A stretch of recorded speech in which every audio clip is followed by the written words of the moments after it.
everyone. In previous video we have discussed about the symbols, the ions and types of ions and divalent ion, monovalent ion. Okay. In this video, dear students, we will discuss about how chemical formulas are written. लेकिन इसके लिए सबसे पहले तुम लोगों को chemical formula लिखने से पहले एक तो सिंबल्स लर्न होने चाहिए सभी के, और सिंबल्स तुम्हें लर्न करने पड़ेंगे और उसके साथ साथ तुम्हें उनकी वैलेंसी भी लर्न करनी पड़ेगी।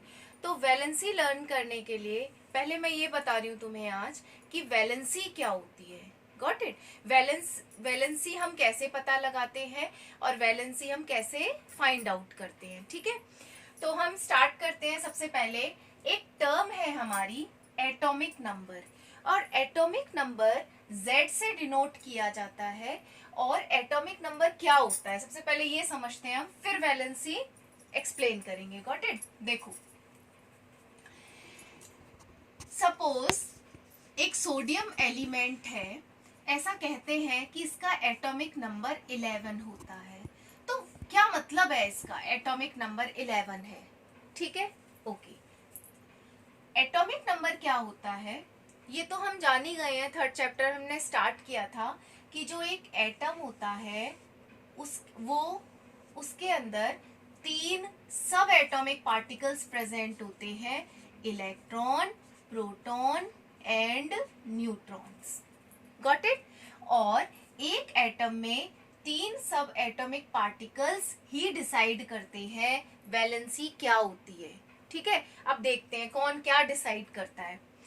ठीक है, तो एटॉमिक नंबर जो डेफिनेशन है, जो टर्म है, उसका क्या मतलब होता है कि किसी भी एटम पे कितने इलेक्ट्रॉन्स हैं या कितने प्रोटॉन्स हैं।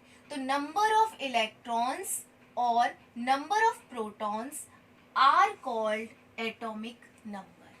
ठीक है, तो अगर मैं कहती हूं कि सोडियम का एटॉमिक नंबर 11 है, तो इसका मतलब ये है कि इस सोडियम के एटम पे 11 तो इलेक्ट्रॉन है और 11 ही प्रोटॉन है।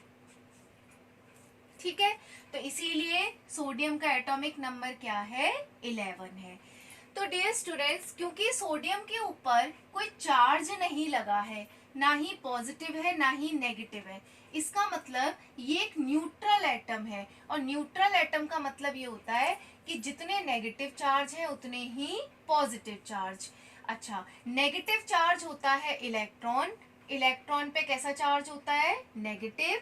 प्रोटॉन पे कैसा चार्ज होता है? पॉजिटिव। न्यूट्रॉन पे कोई चार्ज नहीं होता। तो जो एटम है 3 सब एटॉमिक पार्टिकल से बना हुआ है, electron, proton and neutron. Electron पे नेगेटिव चार्ज होता है, प्रोटॉन पे पॉजिटिव एंड न्यूट्रॉन पे नो चार्ज। ओके, और किसी भी एटम पे जितने पॉजिटिव चार्ज होते हैं उतने ही नेगेटिव चार्ज होते हैं एक न्यूट्रल एटम पे।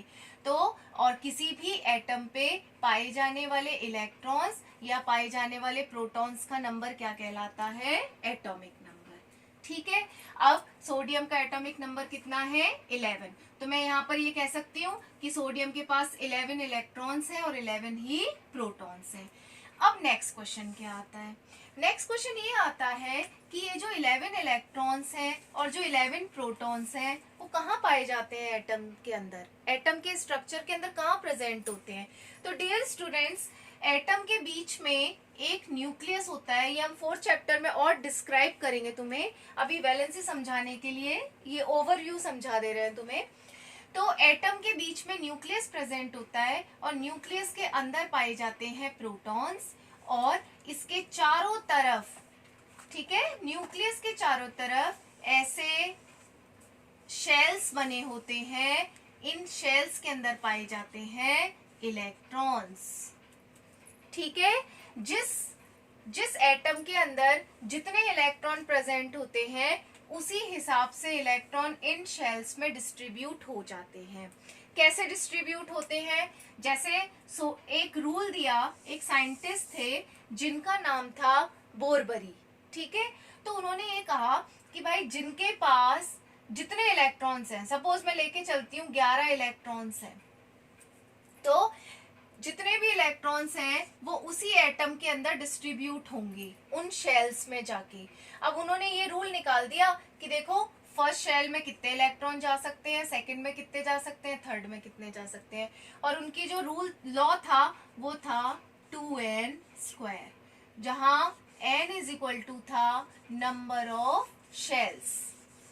जैसे अगर मैं n बराबर 1 रखूं तो पहले शेल में मैक्सिमम कितने इलेक्ट्रॉन्स हम भर सकते हैं, फिल कर सकते हैं 2, सेकंड में कितने फिल कर सकते हैं 8, थर्ड में कितने कर सकते हैं 18, फोर्थ में कितने कर सकते हैं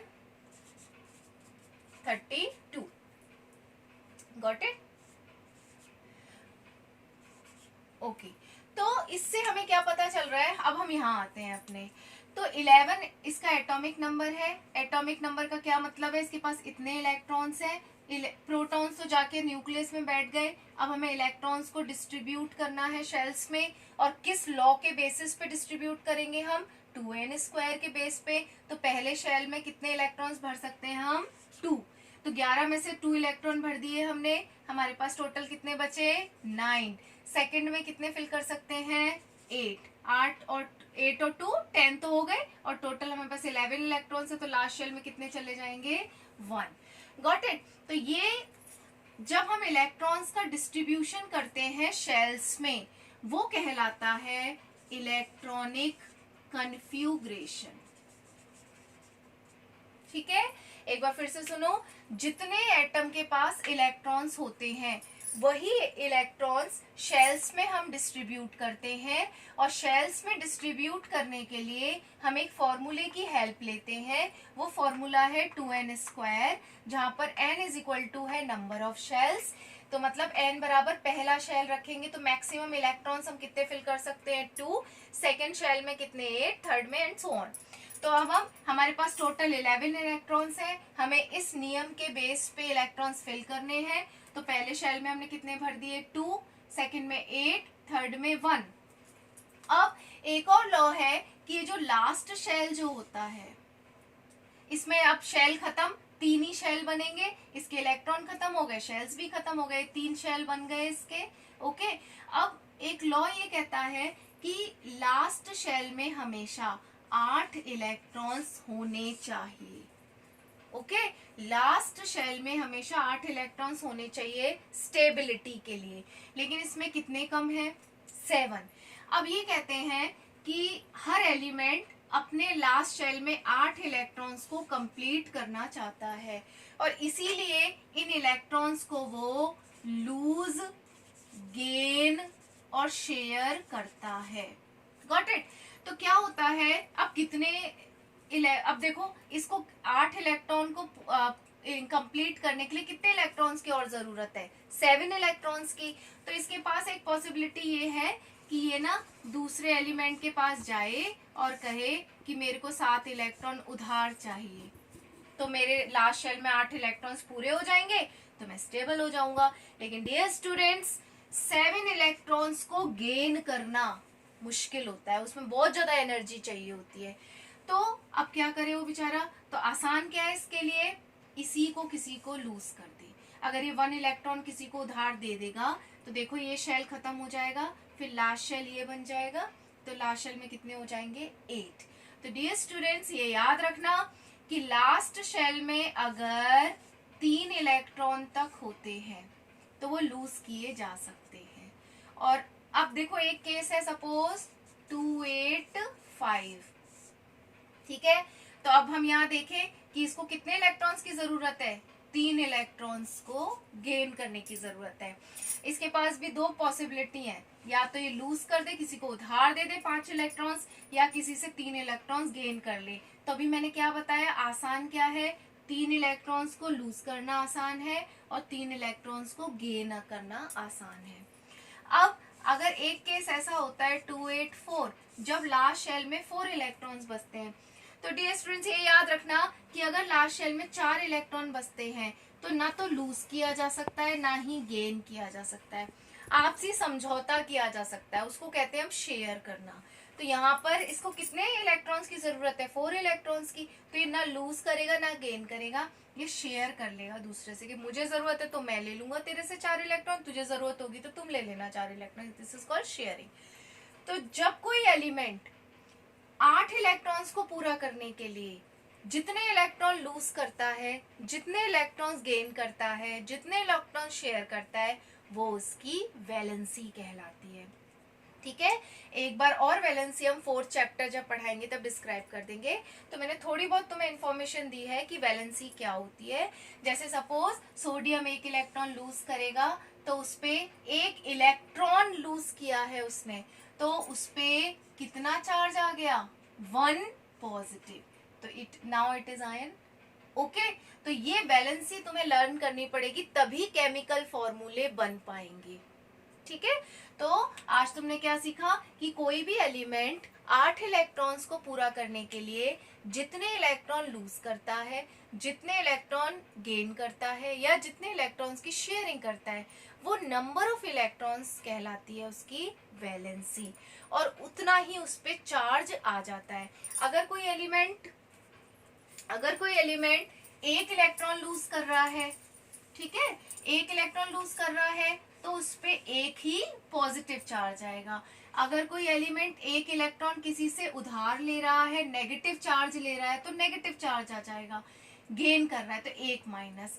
अगर कोई एलिमेंट 2 इलेक्ट्रॉन लूज कर रहा है तो उस पे 2 पॉजिटिव इलेक्ट्रॉन, मतलब नेगेटिव चार्ज।